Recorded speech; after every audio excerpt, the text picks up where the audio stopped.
¿Qué mitos de economía o finanzas personales son populares pero falsos en Latinoamérica? Santi, me preguntaba Mateo de Chile y esta pregunta es buenísima, es excelente. Gracias Mateo por esta pregunta.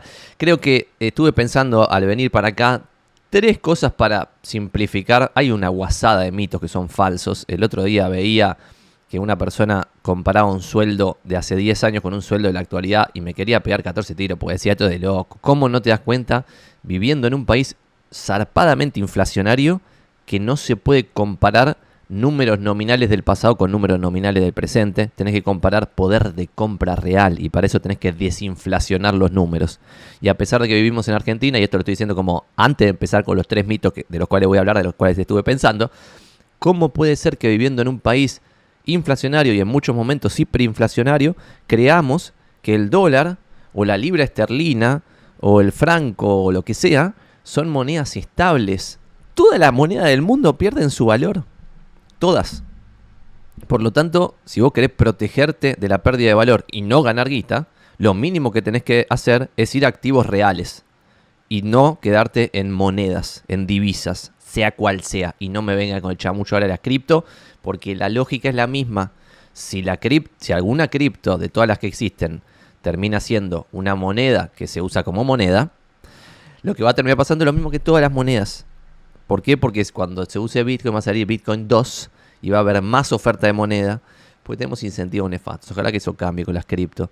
Pero al aumentar la oferta de la moneda, que es lo que pasa siempre con todas las monedas en todos lados, porque los estados gastan más guita de la que tienen, entonces se financian con sus bancos centrales imprimiéndole billetitos, termina pasando eso. Perdón que me fui por las ramas. Primer mito o de economía o finanzas personales que veo muy establecido en Argentina y en Latinoamérica debe pasar lo mismo, es pensar que el consumo es el motor del bienestar. No sé si escuchan a los políticos, pero todo el tiempo hablan de que el consumo, hay que incentivar el consumo, porque si la gente consume más, se produce más, y como que el consumo es el motor de la economía, y que si todos consumimos más nos va a ir mejor, y bla, bla, bla. Eso es una boludez total. Pongámonos a pensar un poquito más atrás. ¿Qué países consumen la totalidad de su ingreso? Países chotos, países que están en el hambre. ¿Qué países tienen una capacidad de ahorro muy alta a nivel nacional, digo el país entero, y en consecuencia ese ahorro se convierte en capital, que al haber capital se convierte en más productividad, y al haber más productividad se convierte en salarios mejores, en laburos más dignos y en una sociedad más copada? Los países copados, serios. En consecuencia, en este primer análisis, uno pensaría que debiera aspirar a una sociedad que ahorre más de lo que consuma. Y esto, cuando yo escucho también economistas serios, los pocos que hay, porque la mayoría está en el mito, inclusive los economistas diciendo hay que incentivar el consumo, hay que cavar pozos que no tienen sentido para que haya más consumo. Bueno, de locos. Esto es una cosa totalmente increíble que está generalizada. Generalizada es un mito, porque lo que aumenta el bienestar es la productividad. Y esto está bueno verlo en un laburo concreto. Hablemos, por ejemplo, de un pintor. ¿Cómo labura un pintor en Estados Unidos o en Europa? ¿Y cómo labura un pintor en Latinoamérica? Un pintor en Estados Unidos o en Europa tiene la pistolita esa mágica, pero otro nivel, no la pistolita que tenemos acá. La pistolita esa mágica que pinta una pared en 5 milésimas de segundo. Tiene herramientas que son capital para limpiar después de que termina de laburar. Tiene herramientas para preparar el lugar de laburo antes de empezar a laburar. Por ejemplo, todos los latinoamericanos seguramente han visto alguna de las series yanquis donde arreglan casas. Nadie clava un clavo ni que lo maten. Todos con la pistolita de los clavos, 400 clavos en 2 minutos. Después de los clavos para atornillar, nadie atornilla nada. O sea, todo plata con la pistolita para atornillar. Después para pintar, con la pistolita para pintar. Cada una de esas herramientas, entendámoslo porque esto es muy básico, pero no se entiende. Cada una de esas herramientas es capital. Entonces, cuando vos sos un pequeño humano que no tiene nada de capital, y por ejemplo no podés comprar ni siquiera una linda brocha para pintar una pared, tardás una inmensidad de tiempo, sos muy poco productivo para pintar la pared. ¿Qué genera eso? que se generan menos cosas, se producen menos cosas, a igualdad de humanidad. ¿Está bien? Entonces, ¿cómo se maximiza la cantidad de cosas que se pueden producir a igualdad de humanidad? Es maximizando la productividad. Y la productividad es ponerle mucho más capital, cuanto más capital, más productividad, más capital a la humanidad que uno dispone. Si uno tiene 10 personas en su empresa, y es una empresa de pintura, y le compra 20 pistolitas, 20 cositas que clavan, 20 cositas de no sé qué, 20 cositas que no sé cuánto, termina laburando mucho más eficientemente. No sé si lo vieron, pero ahora se está empezando también a popularizar por TikTok, por Instagram, con esto de los videitos, las formas de laburar de otros lugares. Por ejemplo, cómo se limpia una casa. Hay empresas que se dedican a limpiar casas en Estados Unidos y limpian, no sé, la acera de una casa en 2 milésimas de segundos porque tienen 800 herramientas para limpiar la casa. Y esas herramientas son capital. Entonces la persona puede limpiar 50 casas en un día porque cada casa le lleva 20 minutos o lo que fuese, estoy inventando los números. En cambio, en Latinoamérica, la misma persona trabajando de lo mismo puede limpiar una casa por día. ¿Por qué? Porque no tiene ninguna herramienta, está con una escobita y una palita.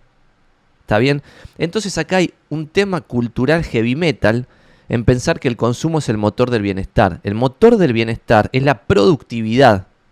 Y esto hay que entenderlo también en términos personales. Si uno vive en un país bananero, donde toda la gilada piensa que hay que incentivar el consumo, y uno está pensando que lo que hay que incentivar es la productividad, te vas a destacar y te vas para arriba como pedo de buzo. ¿Por qué? Porque vos vas a ser el único pintor que va a tener la pistolita, el cosito de los clavos, el cosito de los tornillos, la no sé qué para poner cuando llegás al lugar. ¿Y eso qué significa? Que en algún momento vas a tener que lograr ahorrar guita, consumir menos de lo que te ingresa, para que con ese ahorro lo puedas convertir primero en la pistolita de los clavos. Cuando tengas la pistolita de los clavos vas a poder hacer más laburo en la igualdad de tiempo, y si lo cobras lo mismo, vas a terminar facturando más. Si consumís lo mismo que consumías el mes anterior, vas a ahorrar más. Al ahorrar más vas a poder comprar la pistolita de la pintura. Al tercer mes vas a poder comprar otra herramienta. Y así. ¿Y saben cuál es el twist máximo de esto? Para la individualidad, ya no hablo de un país. Para la individualidad es que si alguien te paga, por ejemplo, por un laburo de pintura y vos lo haces espectacular y lo haces en un día en vez de en 5 que tarda otra persona, por ejemplo, es un ejemplo, no de pintura no se puede hacer, pues tenés que dejar secar, ya sé, pero digo, es un ejemplo. Si lo haces en un día en vez de en 5 o en 5 días en vez de en 25, lo podés cobrar más caro. Ni siquiera tenés que cobrar lo mismo. ¿Se entiende? Entonces, esto es un mito muy establecido en Latinoamérica que en los países serios ya está claro. El consumo no es el motor del bienestar. El motor del bienestar, y esto seguramente sería como lo segundo, es la productividad. Segundo, tercer, cuarto, no sé qué tema estamos hablando, pero mito también que veo muy establecido en Latinoamérica. Es como que no hay que ahorrar cuando sos joven. Cuando sos joven hay que vivir la vida y no hay que ahorrar porque ahorran los boludos y todo. Es un discurso así nefasto, que no te va a llevar a ningún lado. ¿Por qué también se habla de esto? Porque está establecido esto de que hay que consumir. Y otro tema, de vuelta. ¿Quién es el máximo capitalista? Porque hay otro tema lo meto como pseudo mito. Y es como que se cree que el que es muy capitalista es el que consume mucho. El que consume mucho, bastante boludo, no es el más capitalista. El más capitalista es el que conté antes. Es el pintor que el primer mes que ahorra, ese ahorro lo invierte en maximizar lo que puede sacar de su propio trabajo. El segundo mes logra ahorrar más, el tercer mes logra ahorrar más. Cuando van 2 años de estar con esta mentalidad, ya tiene un negocio que funciona de otra forma. Porque ya cuando pasaron 2 años puede empezar a apalancarse en el tiempo de otros. Y así ir pasando, tiki de nivel. Lo de vuelta, ya lo dije, te vas para arriba como pedo de buzo. Si tenés una mentalidad de ahorrar e invertir, laburar, ahorrar e invertir. Si vos vivís en un país muy pobre o estás en una situación muy dramática donde no hay forma de que ahorres un mango, lo que genera eso es pobreza para siempre. Porque nunca puedes aumentar tu productividad y siempre estás laburando mal para lo que podrías laburar. ¿Y saben qué es lo loco de todo esto? Que la productividad de los países civilizados con la de los países bananeros se va abriendo, porque los países bananeros siguen sacando normas cada vez más sorprendentes para hundirnos en la pobreza, como por ejemplo prohibir que se pueda importar la pistolita para pintar más rápido. Vos me estás jodiendo, pero están a pedal. Pero bueno, eso se entiende Porque quienes toman esas decisiones no están alineados a la productividad, no están alineados al bienestar de la sociedad. ¿Se entiende? No están alineados a que se dé un producto de mejor calidad en tiempo más rápido a los consumidores que quieren consumirlo. Están alineados a otra cosa. A ganar una elección que se gana de otra forma, con otros métodos. Por ejemplo, gastando más guita de la que te entra, cobrando impuestos altos y sacándole a que logró levantar un poquito la cabeza, pues se fue para arriba como pedo de abuso por focalizarse en la productividad, e imprimir billetes y hacer mierda la moneda. Esa es la forma de ganar elecciones, que no tiene nada que ver con aumentar la productividad, ¿está bien? Y esto hay que entenderlo en términos generales, no estoy hablando de un partido político, pero sí en los países bananeros es un ciclo que se va repitiendo cada vez más, y en los países civilizados esto en general iba bastante bien, hasta que hasta hace poco, como yo estoy diciendo, el mundo civilizado se está peronizando y tenés todos los estados de los países civilizados gastando más guita de la que le entra, imprimiendo más billetes, haciendo mierda a los bancos centrales, y eso genera lo contrario a lo que acabo de decir. Y el último ámbito sería que no hay que ahorrar cuando sos joven, porque esto es una boludez. Cuando ustedes se ponen a pensar en... Voy a contar algo interesante mientras googleo Compound Interest Calculator, porque eso es lo que voy a decir ahora de por qué es una gilada no pensar que no hay que ahorrar a los 20 años porque puedes ahorrar poco en teoría porque ganás poco. Entonces ya está, tipo, para ahorrar $100 no ahorres nada, eso no tiene sentido, porque esos $100 a los 20 años valen mucha plata, atención. Yo cuando voy a dar clases, tengo una clase específicamente en la Facultad de Ingeniería, donde soy ayudante en una materia, que la empiezo contando la experiencia de, imaginémonos que yo tengo un papelito de este grosor, como una figurita, tengo un papelito así de este grosor, y logro doblarlo, este papelito, una vez, 2 veces, y supongan que físicamente yo puedo doblar el papelito 50 veces. ¿Cuál va a ser el alto de esa doblada? Tipo primera, después segunda, tercera, obviamente físicamente no se puede, pero imaginémonos un ejercicio hipotético, si pudiera doblar un papelito 50 veces, ¿hasta dónde llegaría el alto de ese papelito doblado 50 veces?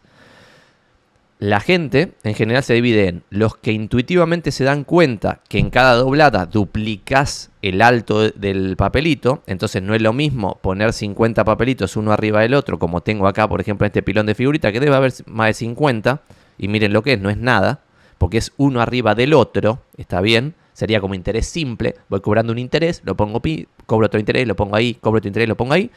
Pero cuando vos tenés interés compuesto, y esto quiere decir que si yo tengo 18 años y ahorro $1.000 porque soy muy pujante y tengo mucha suerte y nací en la clase media y me sé colocar en un buen laburo y tengo bla bla bla, todo lo que ya sabemos todos, $1.000, esos mira a los 18 años, a los 19 quizás se convierten en 1.100, a los 20 ya no se convierten en 1.200, se convierten en 1.210 si no me equivoco.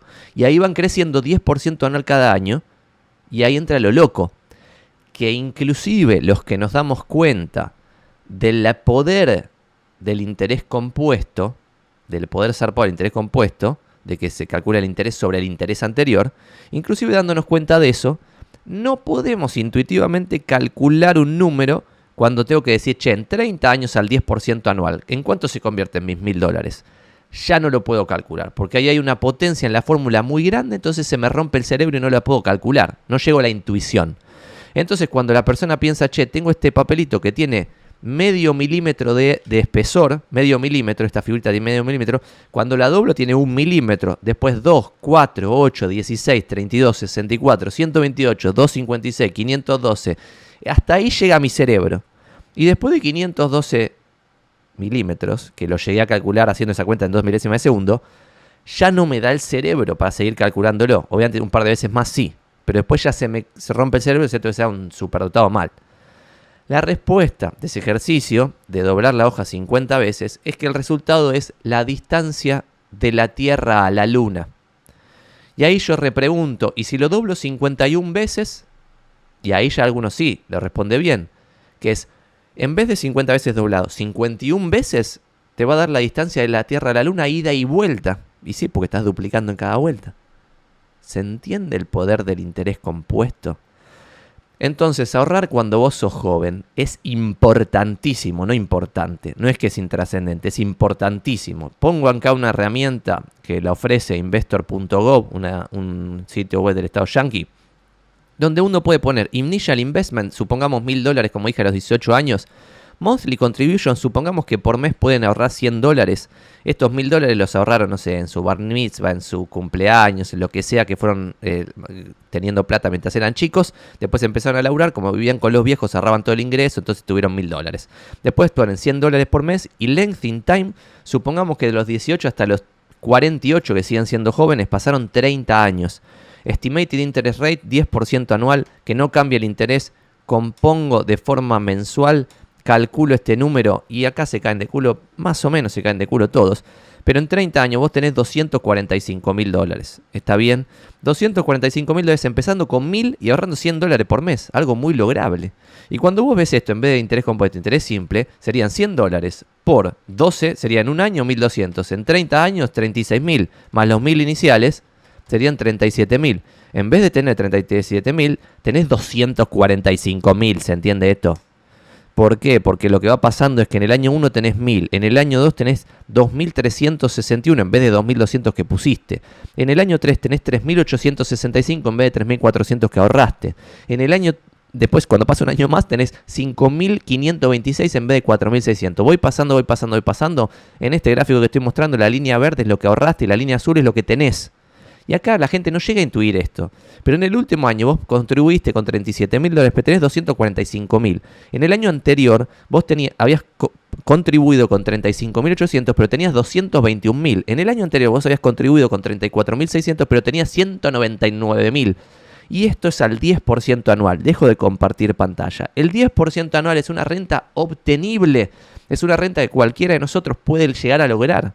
Está bien, no es una renta delirante, no es pensar que uno es, como tengo acá, el amigo Warren Buffett que le sacó 28% anual compuesto a su guita, hagámoslo de Warren Buffett. Supongamos que ustedes son Warren Buffett, 28% anual, vuelvo a compartir pantalla, el mismo ejemplo, $100 por mes, arrancan con $1.000, $100 por mes, 30 años y en vez de 10% anual le sacan 28% anual.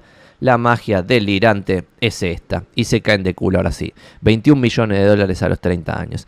Entonces, atención, ¿ustedes piensan que van a lograr esto del 28% anual por muchos años? Es medio un delirio. No se crean Warren Buffett. Obviamente al principio uno puede ser que le saque 28% anual a su plata porque tiene poca plata. Pero cuando ya tiene un palo, 2 palos, 3 palos o lo que fuese, ya es difícil empezar a sacarle más plata compuesta. ¿Está bien? Porque imagínense acá, vos ibas en 7 palos, después ya pasaste a 9, después ya pasaste a 12, después ya pasaste a 16, después pasaste a 21, ya está, los impuestos te empiezan a reventar en 1.000 pedazos, es más difícil encontrar oportunidades copadas y se te complica en general un poquito todo. Pero a lo que voy con esto, y vamos a hacer otro ejemplo y comparto pantalla y con esto liquidamos para decir por qué es importante ahorrar. Supongamos que ustedes ahorran $10.000, o supongamos $20.000 a los 20 años, que es el ejemplo, ¿por qué logran ahorrar, no sé, para un delirio? O a los 30 años, y lo comparan con $20.000 a los 50 años. ¿Qué estoy poniendo acá? 20.000 sin contribución mensual, con una tasa del 10% anual nada más, que componga de forma anual. Y acá vamos a ver que los $20.000 a los 30 años equivalen a los 30, dije, ¿no? Los $20.000 a los 30 años equivalen a $135.000 a los 50. Esta es la forma en la que tienen que pensar las decisiones. Ahorrar $20.000. Y vamos a sacar 20 y pongamos 1.000 para que sea más fácil. O $1. Vamos a poner $1 y compramos $1. $1 ahorrado a los 30 años equivale a $6.73 ahorrados a los 50. Ni hablar que ese dólar ahorrado a los 30 puede hacer que a los 40 ustedes ya no tengan que laburar y puedan vivir de rentas. Porque si viven en un país tercermundista donde sale barato vivir, no necesitan tanta guita para sobrevivir. Está bien. Entonces guarda con este chamullo fulminante, con este mito delirante que me rompe la cabeza de que no hay que ahorrar cuando uno es joven. Cuando uno es joven es el momento ideal para ahorrar porque cualquier manguito que uno ahorre va a hacer una diferencia bestial en la calidad de vida del futuro. Si ustedes se piensan morir a los 35, está todo bien, no ahorren un choto, ya está, listo, disfrútenla. Pero si ustedes piensan vivir hasta los 70 o hasta un número similar, es una gran decisión ahorrar cuando son jóvenes. Yo al principio trataba de ahorrar y no lograba ahorrar un mango. Ahorraba chirola, que no se componía porque empezaba a componer el capital y después lo perdía todo. Empezaba a componer el capital y después lo perdía todo. Ya lo conté más de una vez, pero por ejemplo, no sé, en el 2008 compré acciones de AIG, de Citigroup, de Bank of America. Gané una monedita, pero después con esa moneda compré autos, los alquilé en una remisería del conurbano y perdí casi toda la plata ahí. Entonces fui al cero de vuelta o casi al cero y eso es muy complicado. Se te complica después componer el capital más adelante. ¿Está bien? Y lo mismo me pasó varias veces. Si no me hubiera pasado eso, igual eso me dio aprendizaje, pero si no me hubiera pasado eso, hubiera tenido la libertad financiera de no estar obligado a laburar en ciertas cosas mucho más rápido. Y así todo, tengo 35 años y no estoy obligado a laburar. Lo cual es un delirio. Porque no soy un crack de las inversiones inigualable. Solamente por 2 o 3 decisiones bien tomadas y por tener fuerza de voluntad para ahorrar, estoy en esta posición. Y no estar obligado en laburar es clave. Porque después podés laburar de cosas copadas como esto que estamos haciendo acá, hacer un Twitch a las 11 de la mañana,